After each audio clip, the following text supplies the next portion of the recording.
I will start accepting the participant ya. Yeah.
Good evening to our viewers in Indonesia, and a very good morning and afternoon to those joining us from other parts of the world. Welcome to PRANKS, Project Management Knowledge Sharing, brought to you by the Project Management Institute Indonesia chapter. My name is Arif Prasetyo. I am the VP Communication of the chapter, and on behalf of the Board of Directors and the chapter volunteers, I would like to extend our very warm welcome to our speaker and all of the attendees tonight. If this is the first time for you to join PRANKS, this is a regular event that we run twice a month, where we invite subject matter experts and practitioners to share their knowledge, ideas, and experiences. If you would like to speak at our event, or if you have any suggestions for a speaker that you would like us to host, do reach out to us through our website or social media channels. Ladies and gentlemen, welcome to the project economy. We are now operating in a projectized world where large, complex work is being broken down into smaller, piecemeal scope of works known as projects. For us professionals, it is more than likely that in our first job, when we exited from our universities, we were assigned as a member of a project. That has not changed until now. In fact, it is even more true with all the accelerated transformation projects that's happening in all businesses, large or small. Projects are seen as an important element to deliver on strategy and to implement critical changes for organizations to transform. And yet, unfortunately, not all projects are successful. The numbers vary, but in large amount, more than half of the projects around the world fail to deliver the scope of work within the allocated time or budget. This is a challenge, of course, for all of us, the project management community. And today we are going to talk about these challenges from the person who coined the term, the project.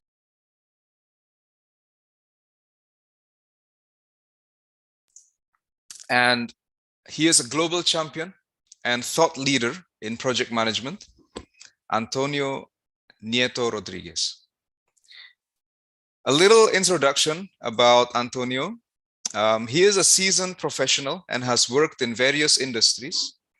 He keeps the profession of project management very close to his heart. He has written books on the subject, and his most recent book was published by the Harvard Business Review, called the Project Management Handbook. He has also written many articles in the HBR. One of the most recent ones was titled "The Project Economy Has Arrived," and I will post the link to this article in the chat box for you later on.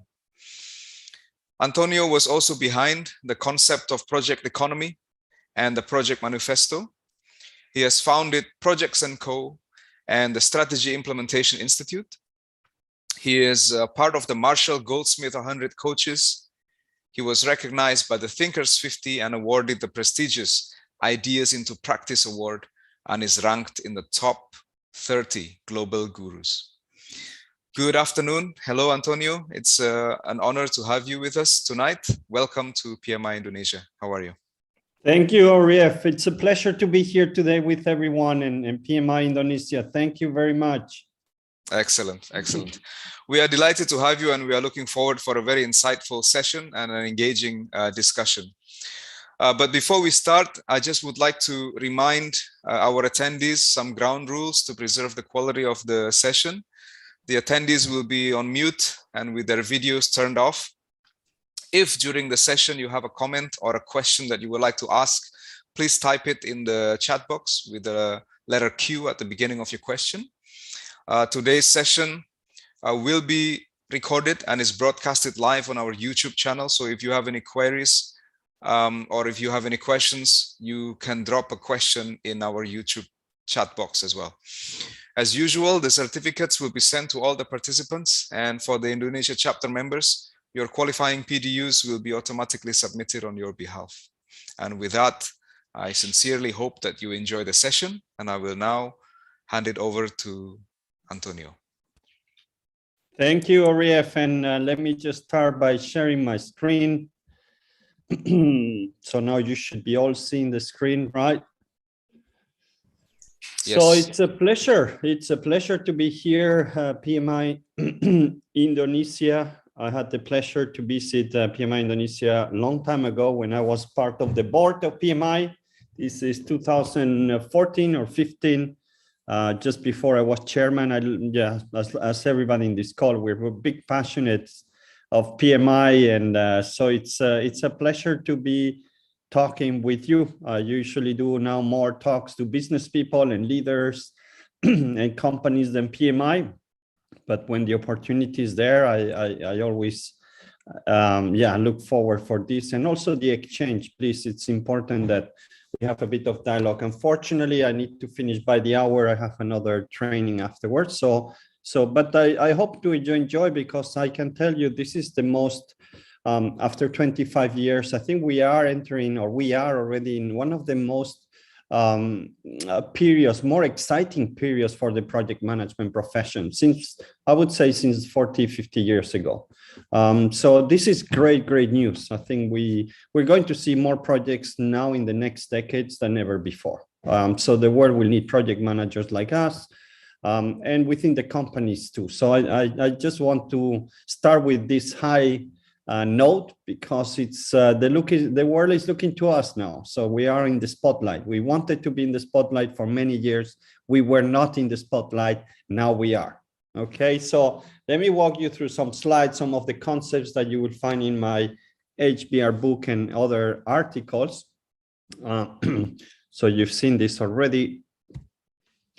So what is the project economy? Let me start with explaining at least my views. Now more people are talking but what I consider the project economy has two dimensions, two facts as well, two data points. One of them is on a macro level. On a macro, if you look at countries and regions of the world, they have announced trillions of dollars of investment to recover, reconstruct the economy, healthcare, social care after the pandemic, right? So we all know in this call that when public sector invests in reconstruction, that means projects. This is all translated in huge amount of projects everywhere around the world. There's no nation that I know that has not committed to develop their economy and healthcare and social after the pandemic through projects. So in the next 10 years, the world needs millions of project managers. I know the statistics from PMI, they came out a few years ago.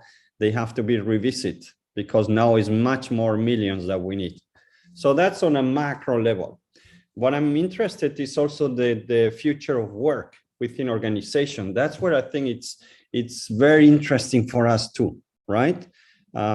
So imagine this picture is just one company. It's just one company. It's the amount of resources, employees. Many years ago, 50 years ago, 60 years ago, most of the resources, employees, workers, managers were working on operations, day-to-day activities, business as usual, what you see on the blue side, right? The other dimension of a business is the changing. Yeah, we need to reinvent ourselves. We need to launch new products. We need to grow. That comes through projects. So over many, many years, the focus of organizations, the bulk of the work and the budgets was dedicated to operations, day-to-day activities. I'm not talking about a project-based company like a consulting company where the way of working is project-based. I'm talking a bit about a telecom, a pharma company, energy, mining, even public sector. So what has happened is that in the past, projects were nice to have, right? But never a priority. The priority was always in operations. When people had to decide whether I work in operations or I work in the project, they will always be forced to work on the operations. That was more urgent. Over the years, we have become more efficient in operations, right? You need less people today in a factory than 10 years ago. You need less people today in a bank than 10 years ago. So we have introduced new technologies like ERP systems to help us to do our operations more effective. That means also less people, less costly, faster, more automation. So we've managed that. I think we can be happy for that. The business world can be happy of that. What is happening, right? Because the work keeps being there. But what is happening? There's a slow shift between the operational work and the project-based work. So look at the left side of the screen. Still, most of the people will have an operational role. Most of the people in a business, which is like this one, will have operation role, and they will dedicate part of their time to projects. Project managers will be a fraction of an organization, 5% of the total. But most of them are temporary project managers, part-time project managers. But the big disruption happens when artificial intelligence robots become mainstream and are easy to implement and cheap. That means that most of the operations are taken over.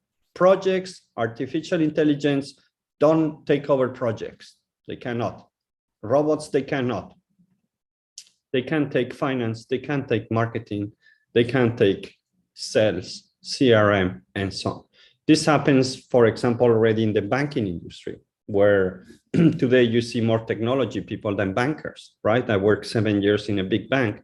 Today, there's more technical people there than bankers. Most of the people work in agile teams and project-based work. When I use the word projects on the top on that, I mean also agile teams, self-directed teams, so it's more project-based. So this is the biggest disruption, because what happens here is that the majority of the work that's going to be carried out in the next 10, 20 years is project-based. We don't need more people in operations. We need them in the project world. So that's what is creating a bit the project economy. And just to give you an idea, just maybe you reflect like this. We talked for many years, 10 years ago, the gig economy. The gig economy is when people work part-time or independent freelancers. They get together in a company, they do a project, they move to the next company and they do another project.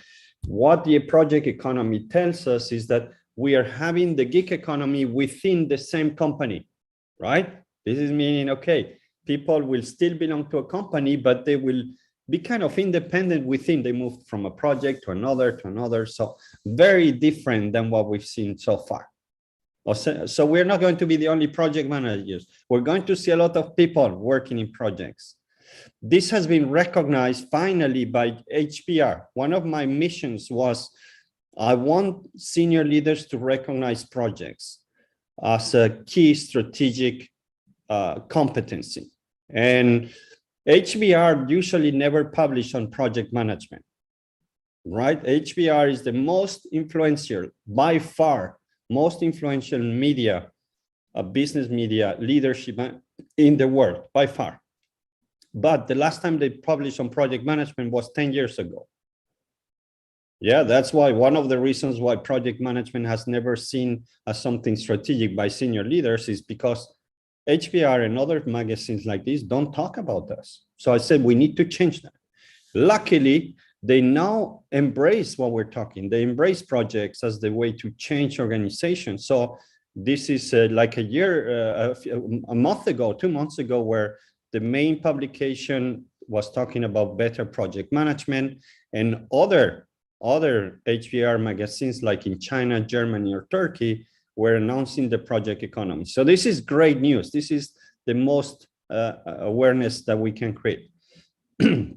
But it's not that easy, right? There's big challenges with this dilemma, with this big disruption. I know you are aware about business models and so on. So for being successful in a world driven by efficiency, remember my chart where blue operations is primary, you need a set of criteria in your business model around the culture, the structure, the process, and so on. That's what you see here on the left. But to be successful in a world driven by change, where projects are prime, it's a different business model where things are different. And there's a big clash between these two worlds. They're very different, right? Let me just point out a couple of factors. You will be able to read this when you get the slides. But the culture in a world driven by efficiency, 10, 20, 30 years, the culture was command, control, and discipline, really much top down. The culture today in a world driven by change is opposite. It's about collaboration, entrepreneurship, right? You cannot have command control, it doesn't work.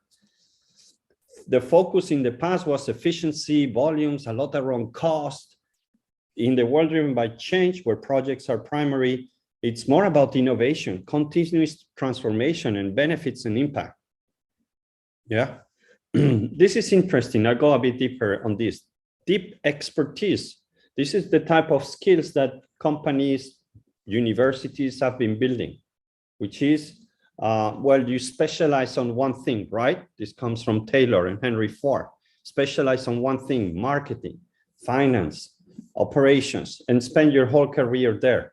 This is what we call deep expertise. That's what if you were a project manager in the past, it would be hard to make a career, right? The career path were for the deep expertise. You could become VP and CEO if you would follow the finance track or marketing, but project managers, very few became CEOs. I'm telling you now that artificial intelligence robots are taking over the deep expertise, right? They can learn that. What do we need today in the world? Deep generalists, deep generalists. So this is people like us, but I will explain you something. It's not enough us, okay? It's not today as a project manager, it's not enough. We have a good basis. We are generalists, but we're not deep generalists. I will explain what I mean. A small anecdote. I don't know, I'm sure you're familiar of the term Chief Operating Officer, CEO, number 2, one of the most important persons in most of organizations. That role is dead. We're not going to see many CEOs in the future because operations being automated, right? It was making sense when 80% of the work and people were working in operations. Today, that's going to be done by machines. So the new roles that you're going to start seeing is more chief project officer, chief transformation officers who manage that 80% of the employees and the budgets, right? So this is nice, very exciting, new opportunities for us. And just touching on the last one, I cover all these elements in my writings, but just to put a bit of controversy here, the structure of many organizations is still very hierarchical, as you see here, with 7 or 20 levels. You cannot run projects in a hierarchical structure. We know that.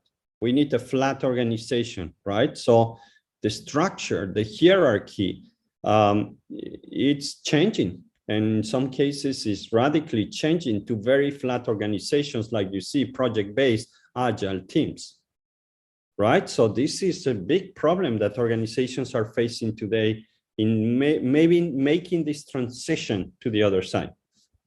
As you're all project management experts, you know the concept of the project management office, PMO, right? PMO, as we know them today, it's just another box in a matrix like this, in a hierarchy, right? This is how we've seen that in PMI, PMBOK. But if we say that the hierarchies are disappearing, are changing, then the PMOs, as we know them, are dead too, okay? PMOs are dead. We need to change our concept. We need to reinvent PMOs, clearly based on this. So this is a very interesting top-down point of view, okay? I'm not the only one saying that project management has become a primary competency. I've done quite some research and just highlighting another research, this one from McKinsey, very credible source, also asking Senior leaders, what are the most important skills that we need to develop after the pandemic? Where should we invest for building competencies? And interesting, they come up with project management. Usually McKinsey never talked about project management, right? Never. No, you will not see it in the chart. You will use the leadership a lot, critical thinking, always in the top competencies. But for the first time for many years or ever, project management has come number 3, and it's the biggest jump. See that? So even McKinsey says, hey, people, if you're investing in competencies, what you need is project management. So this is great. It's a bit part of that project economy where everyone is project manager. Okay. So what are some of the big disruptions? Just to summarize it. One of my favorite ones is, I don't know who in the call has a job description, right? Do you have a job description where it says, this is what I have to do? This is the competencies, this is my work over the next years. Well, those job descriptions were great when operations, the world driven by efficiency that you see. You need the job descriptions here, right? This is great. But in a world driven by change, you don't need job descriptions. They're dead. Companies are canceling job descriptions, hundreds and thousands, because people are working more on project roles. Any project role, you have a project role for 9 months, and then you'll have another project role. So for us, I think we are used to that, right? We are not surprised, but for 80% of the people working in a company who are used to job descriptions, this is dramatic. This is creating a lot of stress and overwhelming. Okay, they don't know what's going to happen in 9 months. So this is, we have an advantage. This is a very important factor that we need to understand. Projects usually in organizations don't deliver or don't focus on benefits. They're not the ones delivering the revenues. Revenues mostly comes from products and sales. But what I think is that we're moving to a project-based world. Projects will need to start bringing revenues, and we need to feel accountable of bringing the revenues, not just delivering the project on time and on scope and on budget, but no, we need to bring the revenues and fast. Okay, so this is a big change when they tell me, well, what about the PMO? The PMO has to be like the operations. They need to bring half of the money for the business, half of the money, not just running projects. Bring me the money, right? We're not used to that. So that's a big mindset change and responsibility that we need to feel. It's not waterfall or agile. This is one of the most silly, useless debates that I found in the project management space in the last 20 years. Should we use waterfall or agile? Is it agile more sexy than waterfall, more modern? And I'm sure you heard about that, and many companies choosing one. We're doing agile or we're doing waterfall. Useless debate. We need both. We need both. Okay, so we need to stop thinking about waterfall or agile. Okay, I will present what I think about that. But yes, it's very important. There are many concepts from the past that will disappear, like chief operating officer, like the PMO will disappear. Resource planning. It's impossible to do resource planning as we were doing in operations. You cannot do resource planning in this new world. And then project managers, I think they have to develop fast into what I call implementation specialists. Okay, so I'll go cover a few of them. So this is great. It's really a lot of changes, fundamental changes that we can lead, we should lead. There's one point that was mentioned before at the beginning of REF, which it makes me very upset as a past chairman of PMI and as a voice in the project management community and trying to convince senior leaders of the value of project management. They tell me, okay, Antonio, tell me more about projects. But anyway, if you look at any statistic, the failure rate is enormous, right? It's about 60 to 70% of failure rate. And this is unacceptable. How can be credible in senior leader size? Imagine you work in a healthcare or a hospital and 7 out of 10 patients die. But you say this is normal. This is just, we're used to that. Yeah, 7 out of 10 patients. If you're lucky, one of the 3, then you will be successful. If not, you're dead, sorry. Or imagine you work in the airline industries and 7 out of 10 planes crashes. You say, well, bad luck. Yes, this is the standards. If you're lucky, you might get to the destination, but 7 out of 10. This is our rates of success, which is unacceptable. So, and if you look at the number of money put into projects on a yearly basis, and there's some research also, I covered it.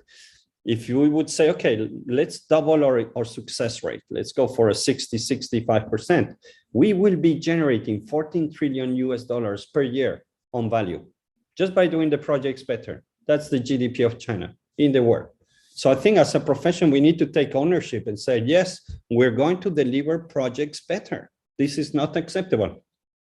We could have a big debate about what are the sources for failure. I've researched that. And yeah, about 30%, I would say, is project management, project managers. There's a lot on the senior leadership and the organizational aspects.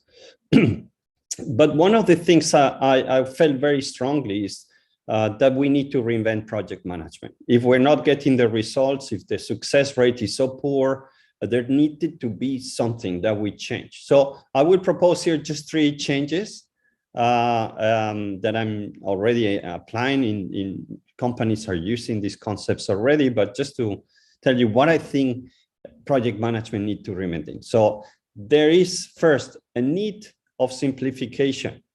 The most successful management theories are simple. If I would tell you, think about strategy, the most famous concept in strategy is the 5 forces of Michael Porter. Just 5 points. And you can discuss the strategy of the organization. Like, if I tell you marketing, you will look at Kotler, the 7 Ps, 7 elements you can talk about marketing. Business model. It's just 9 building blocks. I'm a good friend of the developers of this concept, Alex Osterwald and Ipignon, and they inspire me to create the project canvas. So that's for businesses. Agile in 2001 was very simple. Yeah. So if you look around, most of the most used and commonly used successful concepts are simple. But if I ask you project management, do you have a framework that is simple, that anybody can understand? Then you don't need to be an expert to understand what are the fundamentals. No, I look at it, it didn't exist, right? There's a lot of great material in the literature, but it's for experts. The PMBOK version 6 had 750 pages, 750 pages. Nobody's going to read that outside the PM world, right? Nobody. Senior leaders, sponsors, never. Now the new version 7 is great. They've reduced by half, which is great, simplification. So I developed a concept called the project canvas, inspired by Alex Osterwald. I said, okay, if they can do a business, I should be able to put the business concepts or the key concepts in a project. And I did that. and yeah, this is, you can say this is 700 pages summarized into one. Yes, this is what I tried to do. This is what I teach. For example, if you use this project canvas, you can teach anybody around you the concepts of project management in 1 hour.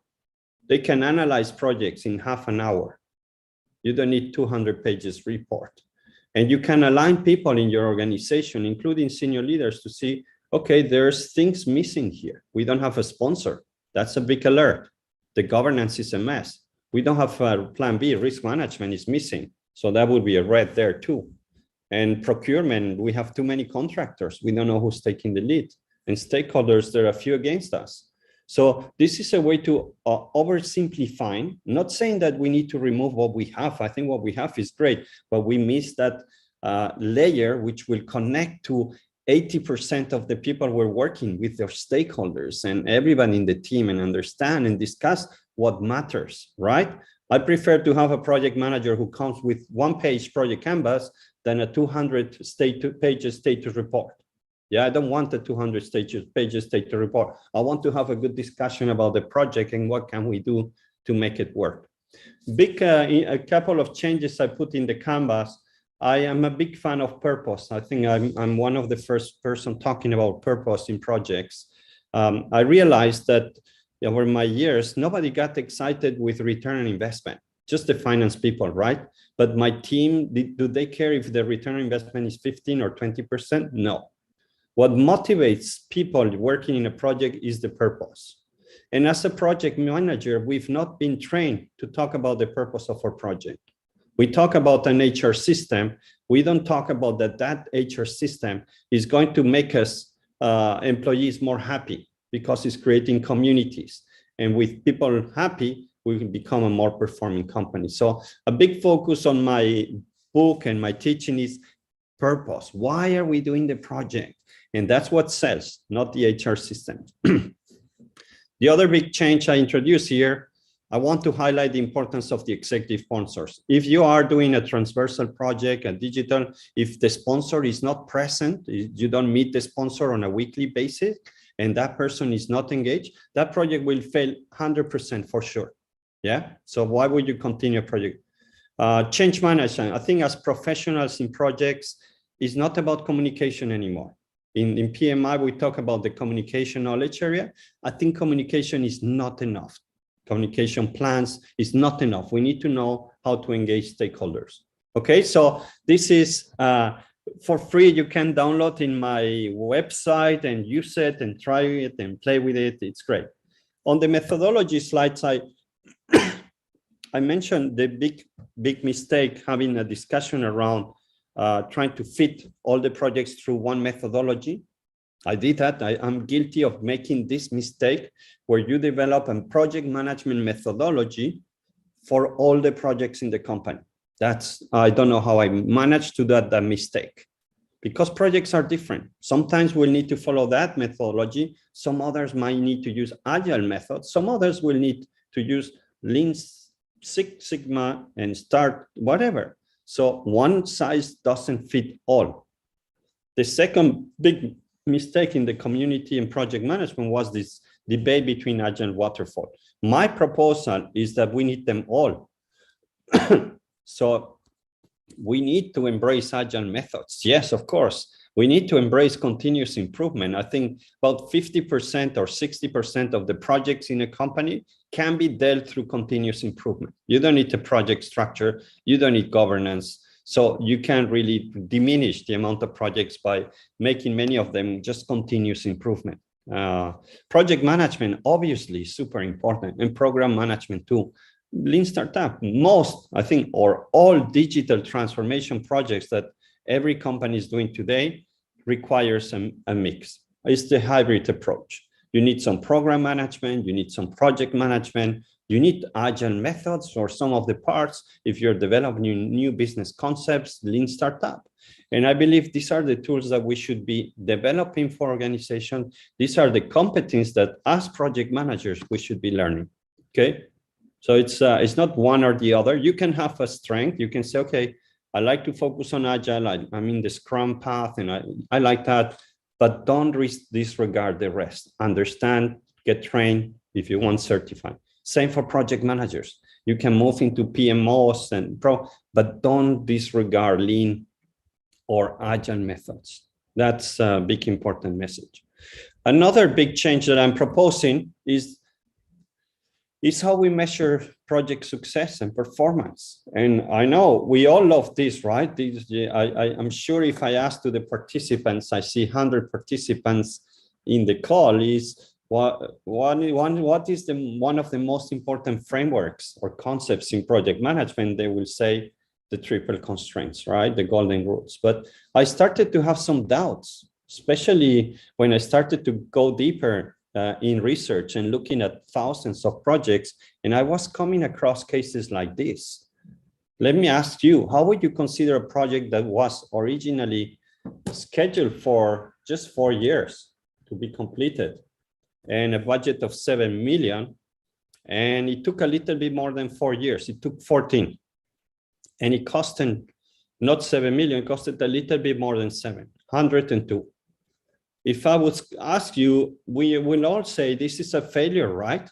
This is a terrible project. What a disaster. But then if I tell you, well, this project is the Sydney Opera House, then you will say, okay, interesting. Well, actually, that project is very successful, right? It covered all the 100 million over budget in 1 year, and they made billions afterwards. So how come do we have a method where it says that this project is a disaster? How can I be credible when I talk to senior leaders? Says, okay, well, according to project management, the Sydney Opera House is one of the worst projects ever.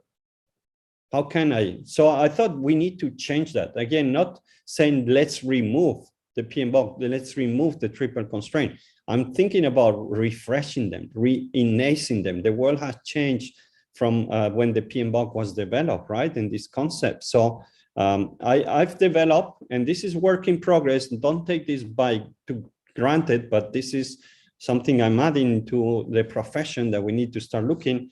I call it the relevance or the benefits triple constraint.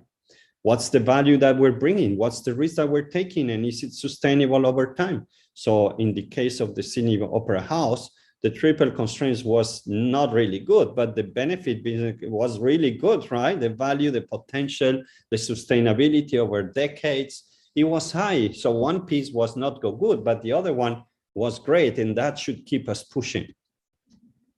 The other one, which is very interesting, how would you consider a project that is more than 100 years late, right? Not just 10 years late, 100. Of course, according to a performance is terrible, yeah? But if I tell you this is the Sagrada Familia in Barcelona, it's a basilica church that they're building, and it's 100 years late, even more. It started in 1882. So I went to talk to them. I'm from Spain, from Madrid, and I went to ask them, listen, I wanted to understand. I was curious to see what's going on there. And I asked them, listen, project chief, are you not ashamed that your project is not just 10 days or 10 weeks or 10 months or 10 years late, it's 100 years late? Are you not a bit ashamed? And he said, no, Mr. Antonio, we are really proud of what we're doing. And he asked me, do you know who's our key stakeholder? I said, well, no, Barcelona, I guess. And he said, no, God is our key sponsor, and God is not in a hurry. You're in a hurry. I said, interesting. It's not always about time. Stakeholders can determine what is the most important. And then I asked, and how about the teams, right? The team must be really disappointed. So many years working on it. And he said, no, people join and they never leave. They're so happy working here. So I realized that the people working there, their own purpose, what they felt they had to do in life was aligned with the purpose of the project. So I developed a second triple constraint, which is about the people. This is about the engagement. If you don't have an engaged team, the project will not work for sure. So this is about the alignment between your purpose and the project. If you're doing for example, reduction of plastic use and project in your company, and you are a believer of the climate change and that we need to be more careful with, then that purpose is completely aligned with the project of plastic reduction, right? So that's really engaging. Dedication is about how much time do I put, right? I just need to put time in projects. And the recognition. Recognition should not happen at the end of the project.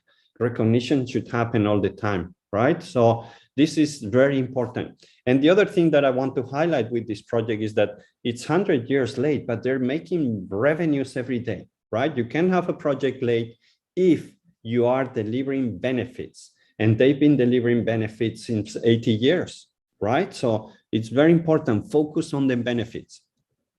So that's the other big change, okay? Simplification, new triple constraints on benefits and on the people side, on engagement. Keep the triple constraint, of course, but that's often more an internal kitchen topic. And then the third big change that I propose is, it was inspired by a real project that I saw in Brussels. This is a hospital. They wanted to, well, the plan was, we launched the project construction 2016. We complete in 2020, 4 years of construction, which is quite good for Brussels. But after 2 years, in 2018, they started with the services. They had people being operated, there were babies being delivered. So that changed completely my way of looking at projects. I thought, yes, this looks like agile. You can do it with an app, you can do it with an application and website, but also with a big project like this, you can. Of course, it makes the life more difficult for the project manager and the construction. They need to keep building the project while people are using it. It's a bit more complex, but it's possible. So I think that's the big mindset shift that we need to bring is here. So this is the traditional project life cycle that we all learn, right? And here we're talking about in ideation or ideation. We don't know what happens in project management. We don't spend any time. The project life cycle in project management today is initiation, planning, implementation, and closing. What happens afterwards, we don't know, we don't care. And the benefits, we talk a bit. But this is where the biggest disruption in the profession happens. I do think that we'll need to understand more about ideation. We need to do maybe design thinking and help organizations to choose the best ideas. Often, you know, if a project will be successful when you're in the idea phase, right? Many projects fail because we choose the wrong idea, or the idea is too early to become a project. Then I believe there will be a lot of impact into artificial intelligence. Many of the tasks that we do today are still manual, chasing people for information, building reports. So I do think that 60 to 80% of the current work from a project manager will be done by artificial intelligence. I'm developing artificial intelligence algorithms to help organizations choose the best project based on artificial intelligence. So there is some work to be done. I think sometimes we need to run what we built. If we build a website, or if we build a product, that will sell it. And then the benefits, for me, is the main focus is not about your deliverables anymore. It's about the benefits that your project will deliver, and faster. Can we do it faster, right? So this is great. I think a lot of room for learning new things. If you look from the skills and competencies, we are at this stage here on the generalist part, where we usually have one strong focus on project management or agile or change management, and we focus on that narrow view of the project lifecycle. For me, the project manager in the project economy or implementation professional is the one that understands all these tools and methods and can have a holistic view of the project from the beginning till the end, including delivery of benefits, strong focus on benefits. So well, that's what I was telling. We should be happy that we're in the project economy. However, we need to develop ours fast. Really, we need to go fast. I've developed something around strategy implementation. You'll get this in a link if you're interested. I always thought that project management professionals needed something more when you want to progress, not only as a PMO or portfolio manager, but we need to learn strategy to become more credible. So I've developed this course online for people who want to get that certification. And just to finish and open up for questions, as I like to research, I realized that the sadness of the pandemic and the drama and really bad period in human history has brought into us a new way at looking at projects too. And if you look at the COVID development vaccine, which usually a vaccine will take 10 years minimum, 10 years minimum to be developed, and then suddenly they can do it in 10 months. To me, that was like, how can you do that?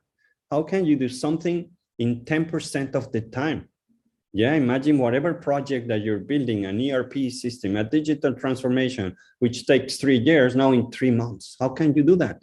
So I wanted to deep dive on this, and I realized that this project had most of the things that we are asking senior leaders and project managers to take care. If you have these elements in place, your project has much more chances to succeed.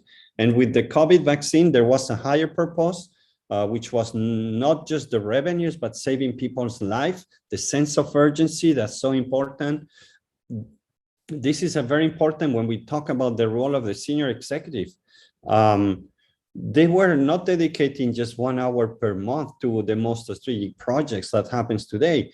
They were 100% dedicated. When the top chief of an organization is 100% dedicated to a strategic project, this will propel the project, right? I was interviewed by Harvard Business Review in their podcast, IdeaCast. And the lady at one point, she said, listen, I talk about this. The fact is that senior leaders don't spend time in projects. They might spend an hour per month, and CEOs forget it.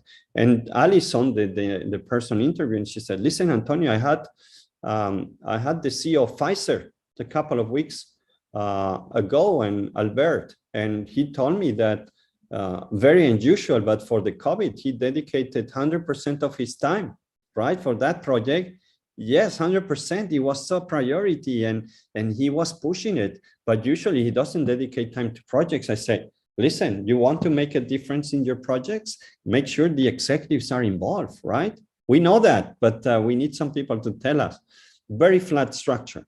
You cannot have hierarchies in projects. That just delays everything. You cannot wait 3 months until the next steering committee for a change in your project, or 3 weeks, or 3 days. We need decisions today, right? So that's the structure. The hybrid approach and taking risks, especially when we're developing something really new. If you don't take risks, then that's not going to happen. This happens with the MNRA technology and stakeholders. This is very important, very unusual, including regulators and competitors had high interest.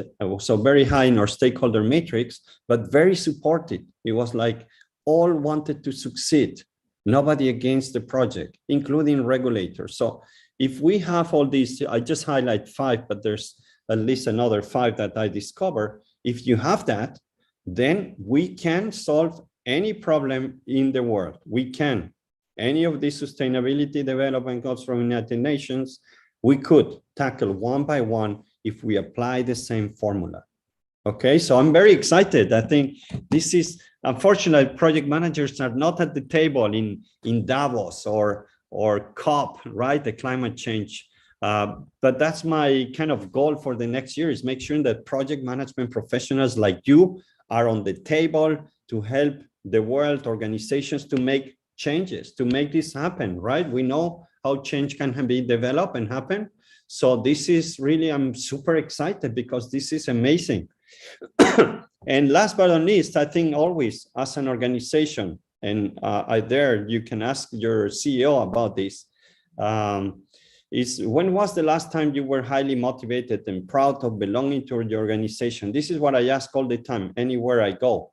And about 90% to 95% people who say, the last time I was proud of being in this organization was when I was working in a project. Projects make people proud. And if you're in a company and there's no project that make people proud, this affects the morale. People are not happy. They're not excited.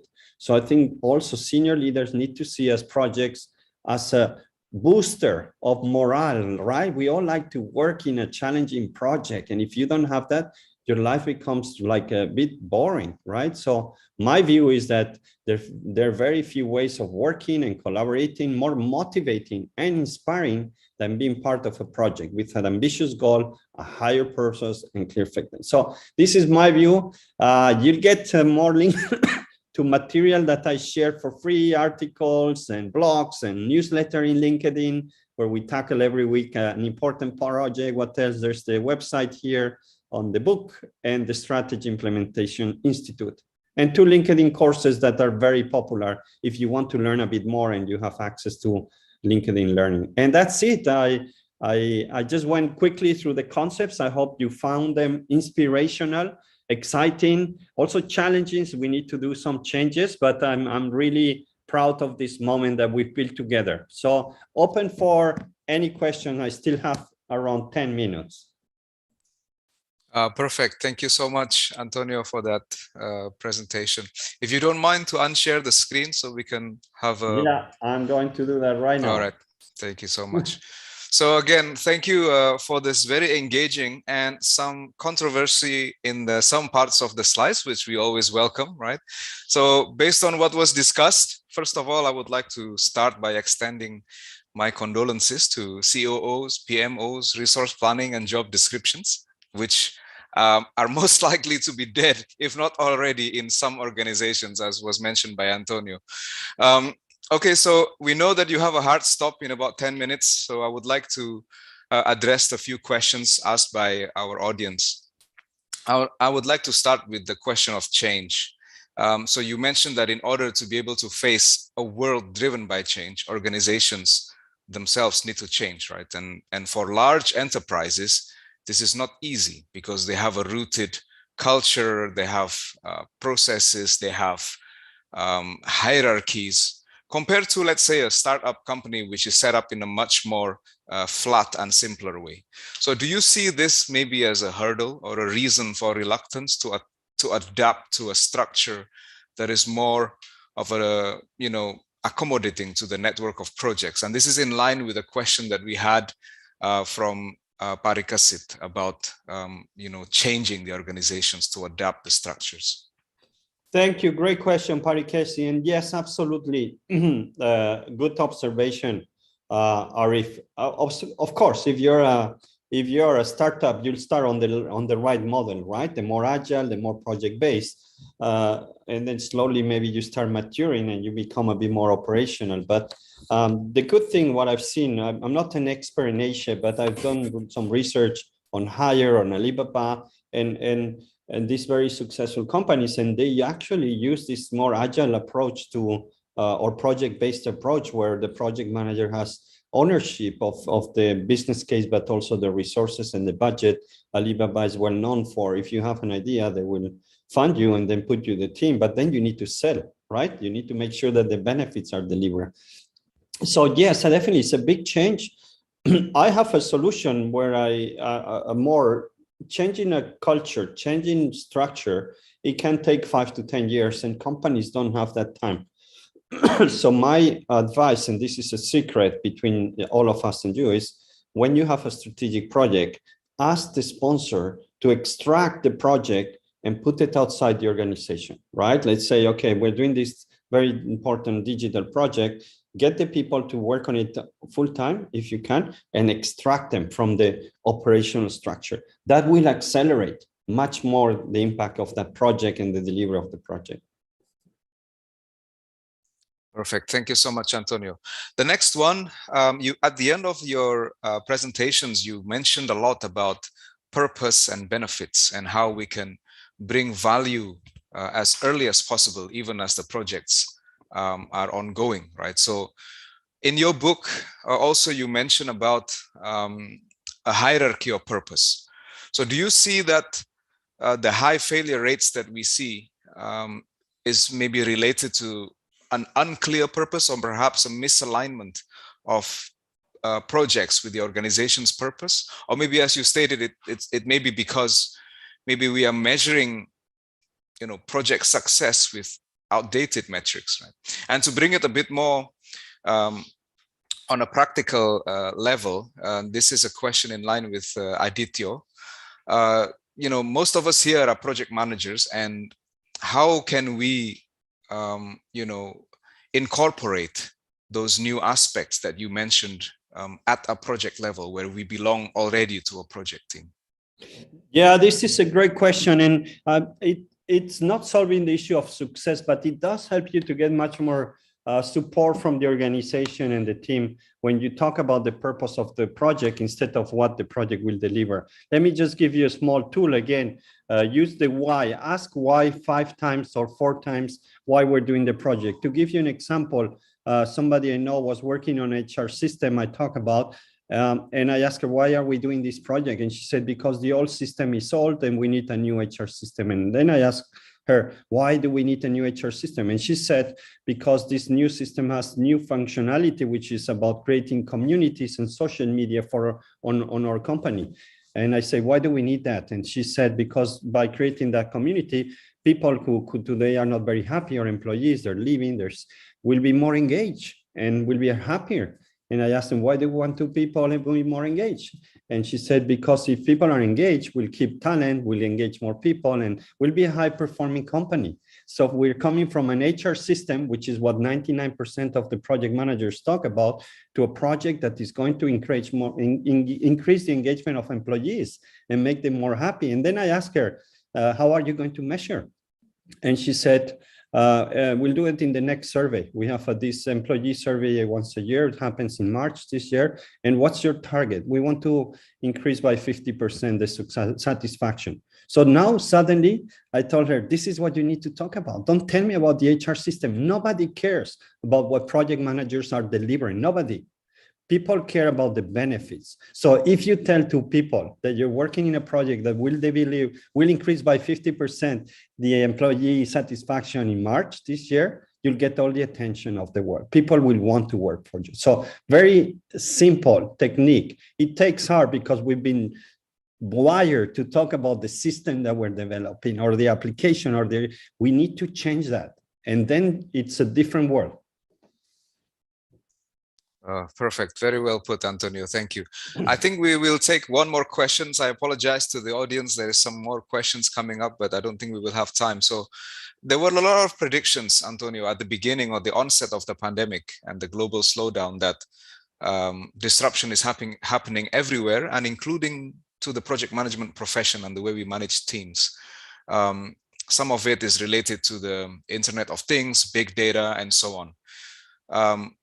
In your opinion, and this is in line with a question from Ricky, in your opinion, has these predictions come true? I mean, do we see a lot of disruptions, or are we going to see many disruptions to the way projects are managed? I think so, Ricky. I think that especially on the technology side, most of the companies, they still manage their project with Excels and PowerPoints and MS Project, which is a 40-year-old software.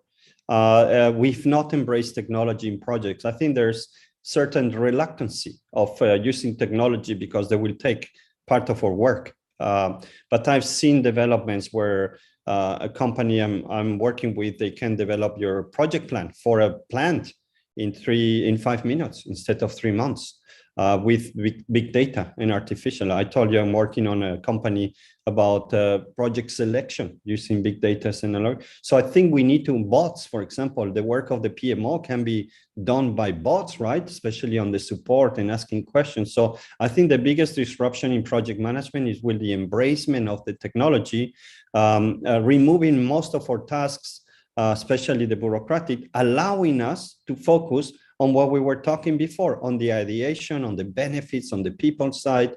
So I think that's the opportunity that we need to embrace, and it will increase our value to the organization. So lots of disruption coming in our way, and I hope they happen very soon. That means that we need to be agile as well in the way we advance in our careers. Okay, thank you so much, Antonio. Okay, so ladies and gentlemen, thank you so much for your participation and your interaction.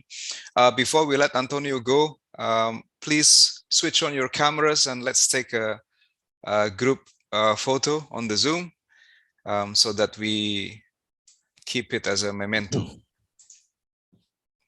All right, it's almost 9 o'clock where most of our audiences are. So wow. Dave, if you can let me know. We have 100 cameras. Nice to see you all, huh? Yeah. Thank you, Antonio. Good job. Let me start capturing the image. Everybody looks really good, huh? Yeah. Some of them may be thinking about the. I hope they don't have any existential crisis after your session, Antonio. Some of them are very, very intriguing and challenging. Yeah, to the mind, let's say. So my target is no longer COO but CTO, yeah. Yeah. All right, thank you so much. So ladies and gentlemen, again, I would like to thank everyone for your participation and for your enthusiasm through your questions and your interactions. We've talked a lot about the project's economy. We talked about purpose and benefits and how we can incorporate those into rejuvenating and refreshing our triple constraints. We don't even have to wait, I think, for organizations to make the change, but the self-awareness for us to implement it in our projects is key.